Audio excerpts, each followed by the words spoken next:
मेरा नाम आदित्य है। मैं एक अच्छे खाते-पीते घराने से संबंध रखता हूँ। मैं 2 बहनों का इकलौता भाई हूँ।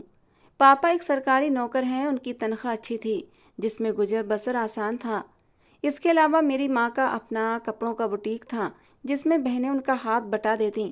शुरू में वो खुद कपड़े डिजाइन करके सिलाई करती थीं, काफ़ी मेहनती थीं। भगवान ने उनकी मेहनत का फल उन्हें दिया और उनका बुटीक खूब चल पड़ा। मेरी माँ ने कुछ औरतों को काम पर रखना शुरू कर दिया।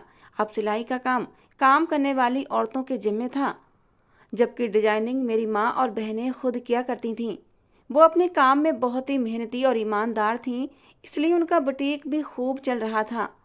यही वजह थी कि पैसों के हवाले से घर में कोई तंगी नहीं थी। पढ़ाई पूरी करने के बाद मैं एक कॉलेज में पढ़ाने लग गया। ये जॉब मैंने अपनी खुशी से चुनी थी, जिसकी मुझे अच्छी तनख्वाह भी मिलती थी। वो सारी तनख्वाह मेरी जेब में ही जाती, क्योंकि घर के बाकी ज़रूरतें पापा के पैसों से पूरी हो जाती थीं। इसलिए मुझे घर में पैसे देने की ज़रूरत नहीं पड़ती। पैसों के मामले में सबका हाथ खुला हुआ था, क्योंकि हर कोई अपना कमा रहा था, इसलिए कोई भी परेशानी नहीं थी। मैं एक हैंडसम खूबसूरत नौजवान था, इसलिए रूप का पुजारी था। खूबसूरत चेहरे मुझे बहुत इम्प्रेस करते थे और मैं तारीफ करने में कभी भी कंजूसी से काम नहीं लेता था। कई लड़कियों के साथ मेरी दोस्ती भी थी और ये दोस्ती हद पार भी कर जाती थी, जिसका मुझे कोई भी अफसोस नहीं होता था। दोस्ती की शुरुआत हमेशा मेरी तरफ से होती थी। मैं 2 जवान बहनों का भाई था, लेकिन इस बात की मुझे कोई परवाह नहीं थी, क्योंकि आम भाइयों की तरह मैं भी यही समझता था कि दूसरे की बहनों पर बुरी नज़र रखने के बावजूद मेरी बहनें घर की 4 दीवारी में सुरक्षित हैं और उन पर कुछ नाजायज पाबंदियां लगाकर मैंने उन्हें जमाने की बुरी नज़र से बचा भी रखा था। बड़ी बहन की मंगनी हो चुकी थी, लेकिन अभी तक वो विदा होकर अपनी ससुराल नहीं गई थी, क्योंकि मंगनी के दूसरे दिन ही लड़की को विदेश जाना पड़ा था। जैसे ही ऋतिक विदेश से वापस आता, उसकी विदाई हो जानी थी। रीना सबसे छोटी और घर भर की लाडली थी। अभी भी पढ़ रही थी और उसके बारे में अभी तक किसी ने नहीं सोचा था। सोचते भी क्यों, उसे इतनी जल्दी कोई खुद से जुदा करना नहीं चाहता था। मेरी माँ की इच्छा थी कि मैं उनकी दोस्त की बेटी से शादी कर लूं, लेकिन मेरा कोई भी इरादा नहीं था अभी शादी करने का, इसलिए मैं हमेशा उनकी बात को टाल देता था। वो मुझे यही कहती कि अगर तुम्हें कोई और पसंद है तो हमें बता दो, हम उस लड़की के घर रिश्ता लेकर चले जाएंगे। लेकिन मैं मना कर देता। माँ की सहेली की बेटी से शादी करने से इनकार की यही वजह थी कि मैं उसे लड़की को अपने लायक ही नहीं समझता था। उस लड़की को मैंने बचपन में देखा था। आम सी शक्ल सूरत की लड़की थी और मुझे तो खूबसूरत लड़कियां लुभाती थीं। ऐसा नहीं था कि मुझे कोई लड़की पसंद नहीं थी। मैं इतना शरीफ लड़का भी नहीं था। पसंद तो मुझे हर दूसरी तीसरी लड़की आ जाती, लेकिन सिर्फ टाइम पास की हद तक। वो लड़कियां मुझे शादी के लायक नहीं लगती थीं। जाहिर है मैं एक मर्द था और मैं भी उन्हीं मर्दों में से था जिसे हर जगह मुंह मारने के बाद अपने लिए नेक पारसा अनछुई चरित्रवान लड़की चाहिए होती है, जिसकी कभी किसी लड़के से सेटिंग ना हुई हो। इसी वजह से मैं उन लड़कियों से शादी नहीं करना चाहता था, सिर्फ उनके साथ टाइम पास करता। मेरा ख्याल था जब वो मेरे साथ सेट हो सकती हैं तो फिर वो किसी के साथ भी सेट हो सकती हैं। अगर वो मेरे जाल में फंसी तो ये मेरी गलती नहीं बल्कि उनकी गलती मानता था। मेरे ख्याल में उन्हें इतने गिरे हुए कैरेक्टर का नहीं होना चाहिए जो मेरे बहलाने पर बहल जाएं, क्योंकि लड़कों की तो आदत होती है लड़की को अपनी तरफ खींचने की। हम लड़के अपनी आखिरी हद तक कोशिश जारी रखते हैं और लड़की मान भी जाती है, तो हमें लगता है कि लड़की का कैरेक्टर इतना मजबूत नहीं है। जब वो हमारे साथ फंस गई तो किसी के साथ भी फंस सकती है।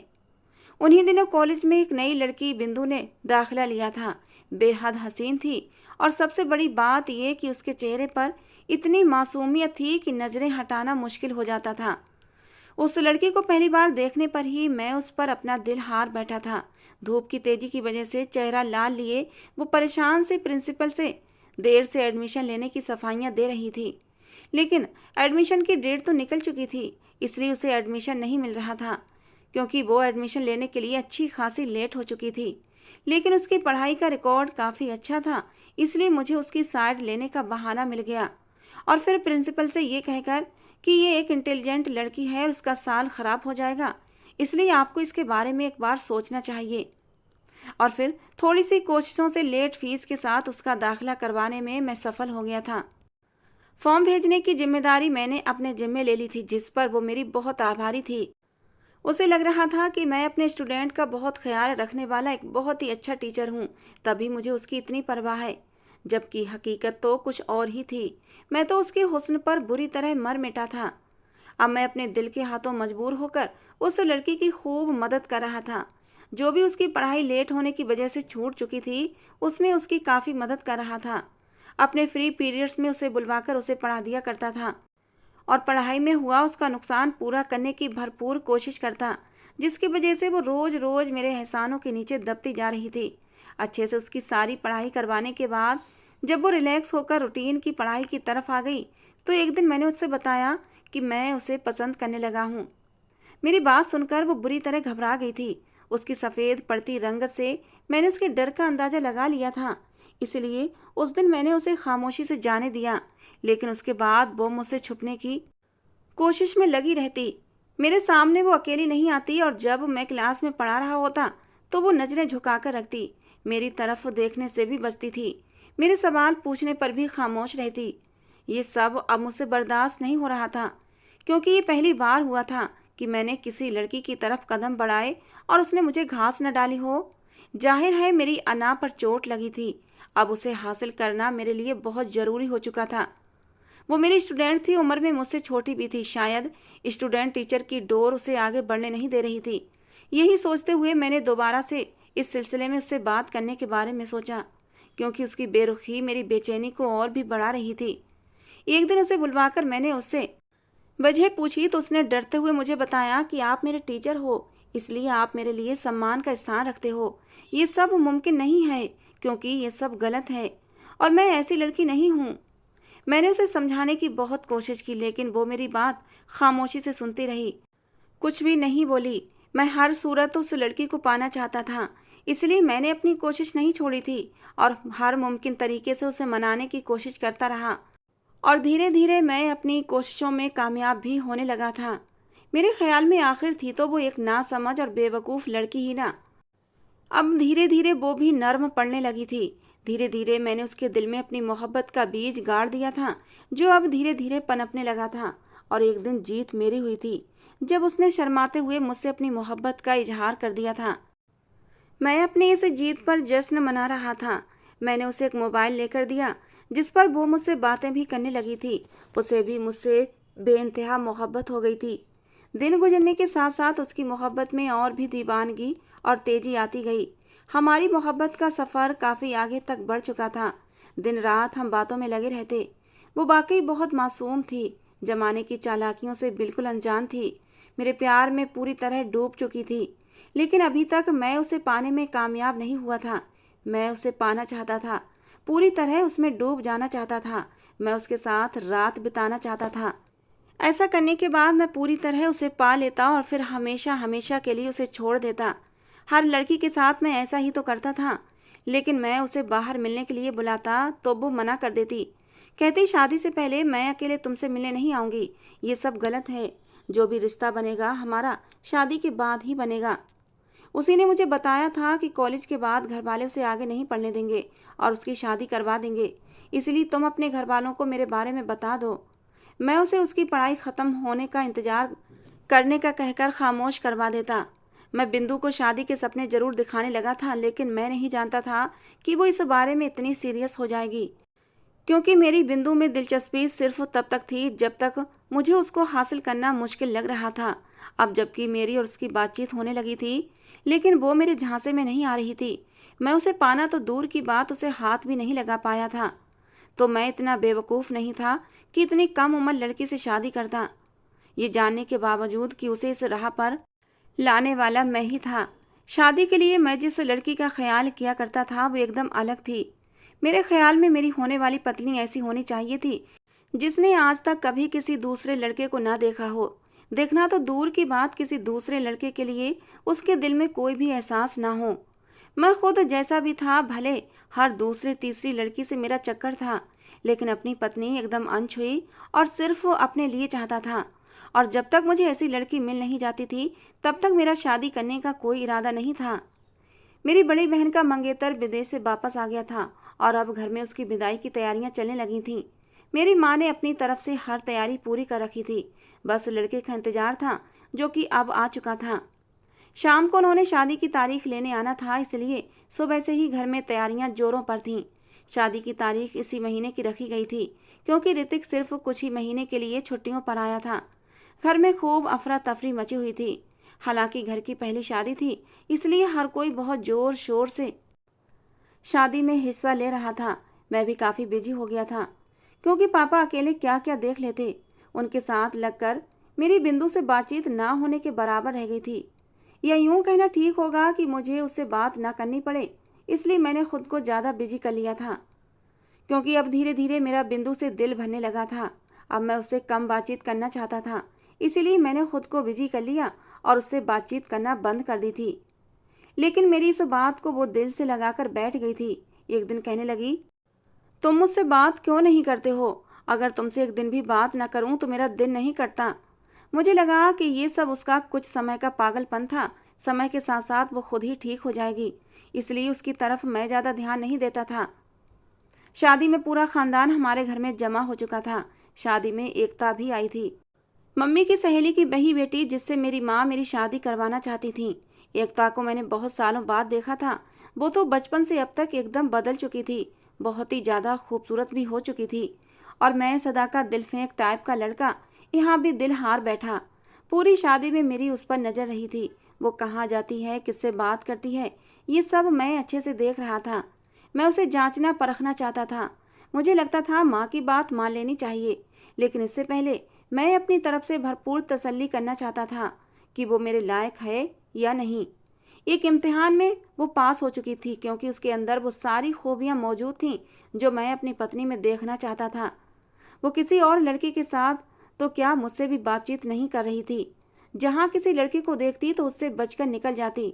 अगर कोई लड़का उससे बात करने की कोशिश भी करता, तब भी उसको खरा खरा जवाब देकर अपनी राह लेती थी। मैंने भी एक दो बार उससे बात करने की कोशिश की थी, लेकिन वो बस हूँ हाँ में जवाब देकर बहाने से उठकर चली गई। और यही वो चीज़ थी जो मुझे चाहिए थी। बहन की शादी की तैयारियों के बीच ही मैंने माँ को अपनी रजामंदी दे दी। मेरी माँ तो खुशी से फूली नहीं समा रही थी।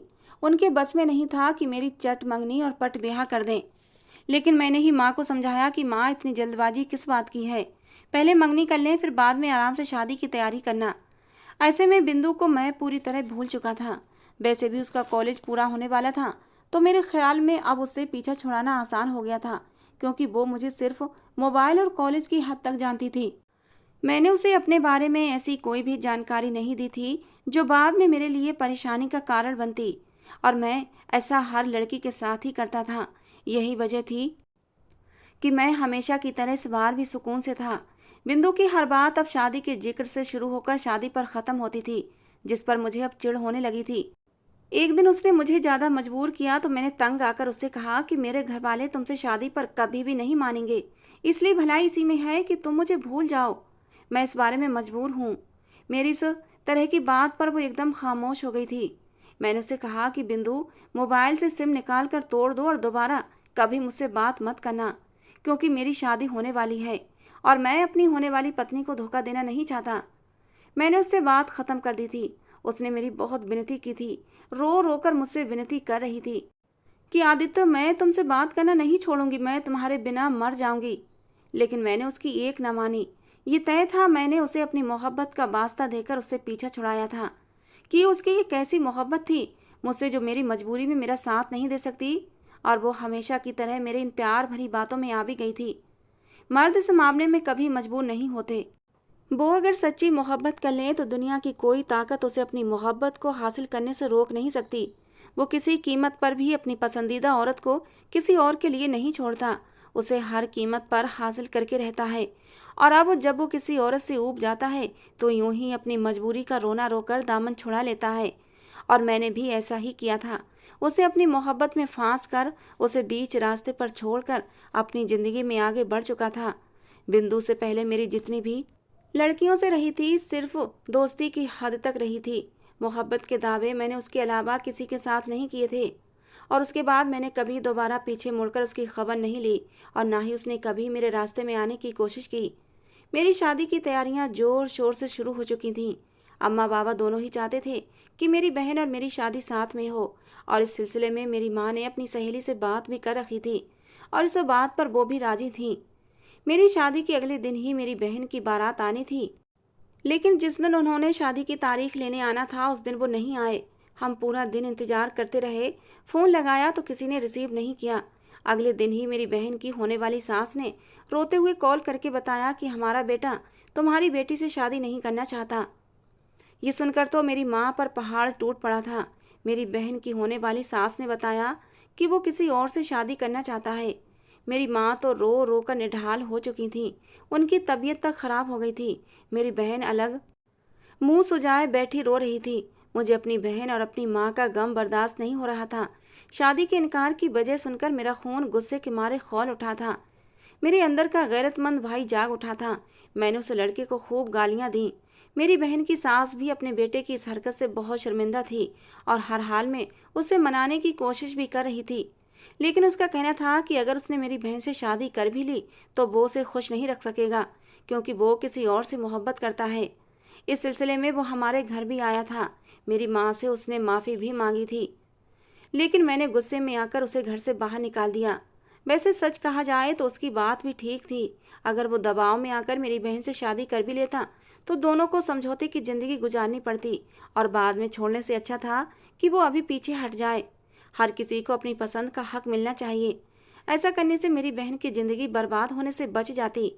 लेकिन ये बात मैं क्यों मानता। मैंने अपनी माँ को समझा दिया कि जो हो गया सो हो गया। अब इस बात पर मिट्टी डालें और उन लोगों को अपने दिलो दिमाग से बिल्कुल निकाल दें। मेरी बहन इतनी गई गुजरी भी नहीं कि उसकी कहीं शादी नहीं हो सकती। हम अपनी बहन की शादी उससे भी अच्छे लड़के से करके दिखाएंगे। पापा ने तो अपने दोस्त से रिश्ता ही तोड़ दिया था और घर में भी सख्ती से मना कर दिया था कि कोई भी अब उनसे कोई भी तरह का संबंध नहीं रखेगा। हालांकि अगर देखा जाए तो उन लोगों की कोई गलती नहीं थी। उन्होंने तो पहले ही हालात से हमें आगाह कर दिया था, माफ़ी भी मांग ली थी। लेकिन मुझे इन बातों की कोई परवाह नहीं थी। मैं उस घर का बड़ा बेटा था, इसलिए मेरी बात मानना सबको जरूरी था। इस तरह हमारे और उनके संबंध एकदम ख़त्म हो गए थे। मेरी माँ ने रिश्ता टूटने का इतना सदमा लिया कि बीमार पड़ गई। मेरी शादी में भी वो बीमार रहीं, जबकि मेरी बहन कुछ नॉर्मल हो चुकी थी। उसका कहना था जो हुआ उसी में भलाई होगी। बात की तकलीफ से अच्छा है कि थोड़ी देर के लिए दुख हुआ। वैसे भी मेरा उस लड़के के साथ कोई दिली लगाव नहीं बना था, इसलिए मैं खुश हूँ। मैं नहीं जानता था कि वो हमें खुश करने के लिए ऐसा कह रही है या फिर हकीकत में ऐसा ही था। माँ की तबीयत की वजह से मैं अपनी शादी को अच्छे से एंजॉय भी नहीं कर पाया। मुझे दिल से सारे फंक्शन अटेंड किए थे। शादी की रात भी उनकी तबीयत ख़राब हो गई थी, जिसकी वजह से सबने उनके साथ जाग कर रात गुजारी थी। जैसे तैसे करके फंक्शन ख़त्म हुए थे, लेकिन अम्मा की तबीयत की खराबी की वजह से मैं बहुत ज़्यादा बिजी रहने लगा था। कभी उन्हें अस्पताल लेकर जाता, कभी उनकी दवाइयाँ लेकर आ रहा होता और कभी उनके पास बैठकर उनका दिल बहलाता, और इसी वजह से मैं अपनी पत्नी से ठीक तरह से बात भी नहीं कर पाया था। वो कुछ खामोश खामोश रहती थी। समय न देने पर मुझसे कोई गिला शिकवा भी नहीं करती थी, और इस बात पर मैं भी खुश था कि चलो मुझे कितनी सब्र करने वाली पत्नी मिली है। दिन इसी तरह से गुजरते जा रहे थे। कॉलेज से आने के बाद मैं अम्मा के साथ बिजी रहता। उनकी दवाइयाँ, हॉस्पिटल के चक्कर, ये सब मेरे जिम्मे था। ऐसे में अपनी पत्नी के साथ मेरा संबंध सिर्फ बातचीत की हद तक था। मैंने अभी तक उसे हाथ भी नहीं लगाया था, लेकिन वो मुझे अक्सर बेचैन और परेशान दिखती थी। शुरू में मैंने उसे अपना बहम समझकर नज़रअंदाज कर दिया, लेकिन फिर जब मैंने उसे इस बारे में बात की तो उसने टाल दिया। वो अपने साथ ही एक बिल्ली भी लाई थी। सफ़ेद और काले रंग की बेहद खूबसूरत बिल्ली थी। मुझे लगता कि उसे बिल्लियों का शौक होगा, लेकिन उसे सिर्फ उसी बिल्ली में दिलचस्पी थी। उसके अलावा वो किसी दूसरी बिल्ली को देखती तक ना थी। उसकी बिल्ली बहुत ही अजीब हरकतें करती। एकता के साथ वो बहुत अटैच थी, लेकिन मुझे उससे न जाने किस बात का बैर था। मेरे प्यार करने पर वो बुरी तरह गुस्से से बिखर जाती। पूरा दिन मुझे गुस्से से घूरती रहती। मैं उसके लिए अजनबी था, इसीलिए शायद वो मुझसे घुली मिली नहीं थी। मैं उस बिल्ली की हरकतों को नज़रअंदाज कर देता। उन्हीं दिनों हमारे शहर के हालात बहुत ख़राब चल रहे थे। आए दिन चोरी और डकैती की वारदातों ने हमें सावधान कर दिया था। घर से बाहर निकलते समय भी मैं अपने घर वालों से कह जाता कि घर के खिड़की दरवाजे अच्छी तरह बंद कर लेना और किसी भी अजनबी के लिए दरवाज़ा मत खोलना। लेकिन किस्मत में आई कौन टाल सकता है। उस दिन कॉलेज से वापसी पर मैंने बाइक को बाहर खड़ा किया। अम्मा की दवाइयों की पर्ची लेने अंदर गया तो बाहर से मेरी बाइक चोरी हो गई। ये सिर्फ 5 मिनट के समय में ही हुआ था। वो मेरी नई और मेरी सबसे प्यारी बाइक थी, जो मैंने हफ्ते भर पहले ही खरीदी थी, इसलिए मुझे उसकी चोरी होने का बहुत दुख हुआ था। लेकिन फिर भी मैंने भगवान का धन्यवाद किया कि उसने मुझे किसी बड़ी मुसीबत से बचा लिया था। इस हादसे के बाद मैंने घर के अंदर और बाहर सीसीटीवी कैमरे लगा दिए थे। ये सब मैंने सावधानी बरतने के लिए किया था कि जिससे मुझे पता चल सके कि मेरे घर के आसपास कौन नज़र रख रहा है। लेकिन मैं इस बात से बेखबर था कि ये सावधानी मुझे महंगी पड़ने वाली है। उस दिन संडे का दिन था। मैं रूटीन के अनुसार उठा था। आज का दिन फ्री था, इसलिए मैंने हफ्ते भर के कैमरे की रिपोर्ट देखनी चाहिए। बाकी दिनों की रिपोर्ट तो नॉर्मल मिली थी, लेकिन 2 दिन पहले की रिपोर्ट मैंने देखी तो मेरे होश उड़ गए थे। ये उस रात की वीडियो थी जब मैं अपने कलीग्स के साथ डिनर पर गया था। रात को देर से लौटा था। उस वीडियो में एकता अपनी बिल्ली को गोद में लिए सावधान अंदाज में बाहर दरवाजे को खोलकर किसी से बातें कर रही थी। वो जो कोई भी था, मैंने उसका चेहरा नहीं देखा था क्योंकि उसने मास्क लगाया हुआ था। लेकिन एकता की बिल्ली उस इंसान से बहुत घुली मिली हुई लग रही थी। उस इंसान के साथ खेल रही थी और बार बार उसकी गोद में चढ़ने की कोशिश कर रही थी। हालांकि वो इतनी जल्दी किसी से घुलती मिलती नहीं थी। इसका यही मतलब हो सकता है एकता और उसकी बिल्ली उसे पहले से जानती है। तो क्या वो पहले भी इस तरह यहाँ आता रहा था? लेकिन वो था कौन जो यूं रात के अंधेरे में चोरों की तरह मेरे घर की दहलीज पर खड़ा मेरी पत्नी से बातें कर रहा था? सोच सोच कर मेरा दिमाग उलझने लगा था। और उसी दिन एकता की तबीयत खराब हो गई तो मैं चाहकर भी उससे कुछ पूछ ना पाया। मैं उसे डॉक्टर के पास लेकर जाना चाहता था, लेकिन वो किसी भी तौर डॉक्टर के पास जाने को तैयार न थी। उसका कहना था कि कुछ ही दिन में वो ठीक हो जाएगी। लेकिन जब अगले दिन भी उसकी तबीयत खराब रही तो अम्मा के कहने पर मैं उसे अस्पताल लेकर आया, जहाँ एक तूफान मेरे इंतजार में था। डॉक्टर ने मुझे बताया कि आपकी पत्नी 3 महीने की प्रेग्नेंट है, जबकि मेरी शादी को सिर्फ 2 ही महीने हुए थे। और सबसे बड़ी बात, मैंने तो उसे अभी तक हाथ भी नहीं लगाया था। फिर वो प्रेग्नेंट कैसे हो सकती थी? ये बच्चा किसका था? मेरे अंदर एक तूफान सा मचा हुआ था, जबकि एकता बिल्कुल रिलैक्स थी। उसकी आंखों में कोई डर, कोई खौफ नहीं था। मैंने मुश्किल से अपने आप को कंट्रोल किया था और घर वापस आया था। घर आने के बाद मैं एकदम गुस्से के मारे फट पड़ा था। लेकिन वो अब भी बहुत ही आराम से खड़ी हुई थी। बड़े ही आराम से उसने बताया कि उसकी शादी मेरे साथ जबरदस्ती कराई गई है। उसे मुझ में बिल्कुल भी दिलचस्पी नहीं थी, क्योंकि वो किसी और से मोहब्बत करती थी और अब भी करती है। एकता ने साफ कह दिया कि मैं अब तुम्हारे साथ जिंदगी गुजारना नहीं चाहती। ये कहकर उसने मेरे सर पर एक पहाड़ तोड़ा था। ये मेरी मर्दानगी पर एक ऐसी चोट थी जिसने मुझे अंदर तक झंझोड़ कर रख दिया था। मेरी पत्नी किसी और के इश्क में डूबी हुई थी और उस पर बिल्कुल भी शर्मिंदा नहीं थी, बल्कि बड़े ही निडर अंदाज में मुझे अपनी प्रेम कहानी सुना रही थी। मैं ऐसी पत्नी को अपने घर में स्वीकार नहीं कर सकता था। मैंने उसे कह दिया कि तुम मेरी तरफ से आज़ाद हो। मैं वैसे भी तुम्हें अपने साथ नहीं रख सकता। ये जानते हुए भी कि तुम किसी और से मोहब्बत करती हो, मैं कैसे तुम्हें अपने साथ अपनी पत्नी बनाकर रख सकता हूँ। एकता उसी समय घर से चली गई। कुछ ही दिन बाद मैंने उसे तलाक दे दी थी। ये मेरी जिंदगी का एक ऐसा दर्द था जिसे मैं अपने दिमाग से निकाल नहीं पा रहा था। मेरे तो बहमो गुमान में भी नहीं था कि मेरी पत्नी मुझे इस तरह धोखा भी दे सकती है। ये सदमा मेरे लिए बहुत बड़ा था। मेरे अतीत के किए गए गलत कामों की सज़ा मुझे इस तरह मिली थी। एकदम ही मुझे बिंदु का मासूम चेहरा याद आया था। क्या ये उसका दिल दुखाने की सज़ा थी या फिर कुछ और? मैंने उसे सिर्फ इस वजह से अपनाने से इनकार कर दिया था कि वो मुझे अपने लायक नहीं लगती थी, क्योंकि शादी से पहले ही उसने मुझसे मोहब्बत रचा ली थी और मेरे दिल में शक था कि मेरे अलावा भी वो और लड़कों से दोस्तियां रखती होगी। हालांकि मुझे ये भी लगता था कि वो बहुत ही चरित्रवान लड़की है, क्योंकि उसकी मासूमियत उसके चेहरे से झलकती थी। मैंने उसका दिल तोड़ा था और उसकी सज़ा मुझे ये मिली थी कि मेरी पत्नी किसी और की थी, मेरी नहीं थी। मेरे सारे बड़े बोल मुझे अपना मजाक उड़ाते महसूस हुए थे। मुझे एकदम शर्मिंदगी ने घेर लिया था। दिमाग पर छाए बादल अब छटने लगे थे। मेरी भी 2 बहनें थीं और गैर शादीशुदा थीं। अगर हम एक नीच गिरे घटिया इंसान की तरह लड़कियों को मोहब्बत के झांसे में फंसाकर उन्हें बीच राह में छोड़ जाएं, तो ये सब कुछ हमारी बहनों के साथ भी हो सकता है। मैंने रो रो कर भगवान से माफ़ी मांगी थी। उसका धन्यवाद भी किया कि उसने मुझे अपनी गलती का एहसास कराया था। मैंने बिंदु को ढूंढने की बहुत कोशिश की थी, लेकिन उन्होंने अपना घर छोड़ दिया था। अब उसे ढूंढने का मेरे पास कोई रास्ता नहीं था। मुझे लगा अब तक उसकी शादी भी हो चुकी होगी, क्योंकि उसने मुझे बताया था घर वाले उसकी शादी जल्दी करवा देंगे। मुझे अब उसकी वो मासूम बातें याद आती थीं।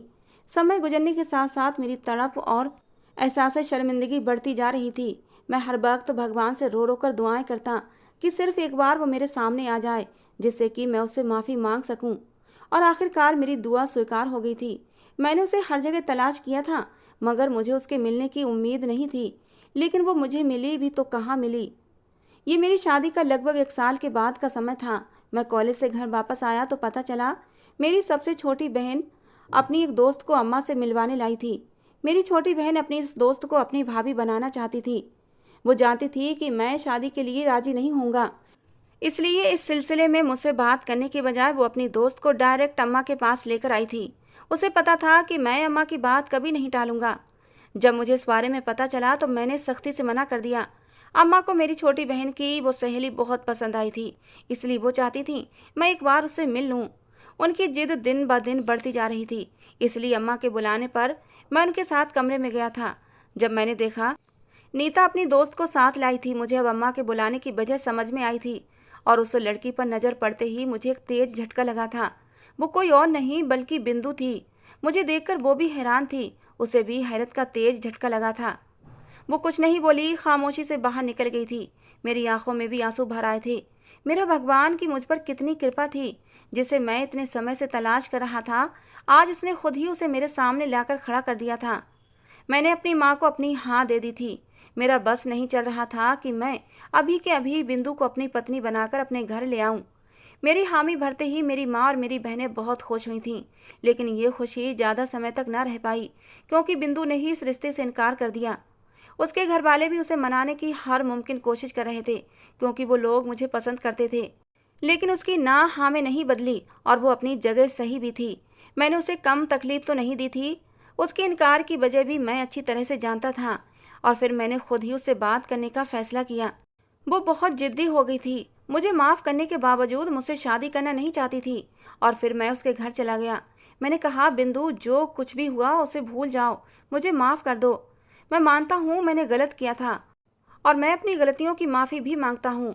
मुझे अब एहसास हुआ है कि मैंने तुम्हारे साथ गलत किया था, और मैं भी अब तुम्हारे बिना अधूरा हूँ। मेरा दिल कहता है कि तुम अब भी मुझसे मोहब्बत करती हो। एक बार मुझे माफ़ कर दो। देखना, मैं तुम्हें कभी भी शिकायत का मौका नहीं दूंगा। बिंदु की आंखों में आंसू झिलमिला रहे थे। कहने लगी, तुम क्या जानो मैंने ये समय कैसे तड़प तड़प कर गुजारा है, और अब तुम कहते हो कि मैं तुम्हें माफ़ कर दूं। कैसे माफ़ कर दूं? क्या हिसाब दे सकते हो मेरे उन आंसुओं का जो मैंने तुम्हारी याद में बहाए हैं? तुमने तो कितनी आसानी से कहकर मुझसे दामन छुड़ा लिया था कि तुम्हारे घर वाले शादी के लिए नहीं मानेंगे। तुम्हारी खातिर, तुम्हारी मोहब्बत की खातिर मैंने तुमसे दूरी भी बना ली थी, लेकिन मैं तुमको दिल से निकाल नहीं पाई थी। और आज तुम इतनी आसानी से कहते हो कि मैं तुमसे शादी कर लूं। नहीं, माफ़ कर सकती मैं तुम्हें। मैंने बिंदु के हाथ पकड़ लिए। मैंने कहा, बिंदु, अगर तुम मुझसे सच्ची मोहब्बत करती हो तो मुझे एक बार माफ़ ज़रूर करोगी। मुझे विश्वास है 3 दिन बाद मेरी माँ और बहनें तुम्हारे घर रिश्ते के लिए आएंगी, और तुम्हारी उंगली में मेरे नाम की अंगूठी भी पहनाएंगी। अगर तुम मुझसे वाकई सच्ची मोहब्बत करती हो तो इनकार मत करना। 3 दिन के बाद मेरी माँ और बहनें बिंदु के घर आई थी रिश्ता लेकर, और उसकी उंगली में मेरे नाम की अंगूठी भी पहनाई थी। उसने मना नहीं किया था। मेरे दिल को पहले ही पूरा विश्वास था कि वो मना नहीं करेगी, क्योंकि वो अब भी मुझसे मोहब्बत करती थी। आज मेरी शादी भी हो चुकी है। मैं हर तरह से उसका ख्याल रखता हूँ। उसकी हर बात मुँह से निकलने से पहले ही पूरी कर देता हूँ। शुरू शुरू में वो मुझसे थोड़ी नाराज़ रही थी, लेकिन वो दिल की बहुत ही अच्छी है। ज़्यादातर समय वो किसी से नाराज़ रह ही नहीं सकती। अक्सर तो वो खुद ही भूल जाती है कि वो किससे नाराज़ है, और ये बात मेरे लिए बहुत अच्छी साबित हुई थी। आज हम दोनों एक अच्छी खुशहाल ज़िंदगी जी रहे हैं। दोस्तों, इस सबसे एक बात समझ में आई कि तुम्हारा कैरेक्टर मजबूर है तो तुम्हारा जीवन साथी भी मजबूत कैरेक्टर का ही होगा। और अगर तुम कैरेक्टर से गिरे हुए नीच घटिया इंसान हो तो अपने जीवन साथी से उम्मीद मत कर रखो कि वो भी तुम्हारे साथ वफादार होगा। कहानी कैसी लगी ज़रूर बताना। पसंद आई हो तो प्लीज़ लाइक करना। रोज़ एक नई कहानी सुनने के लिए हमारे चैनल को भी सब्सक्राइब करना। मिलते हैं दोस्तों अगली किसी नई कहानी के साथ।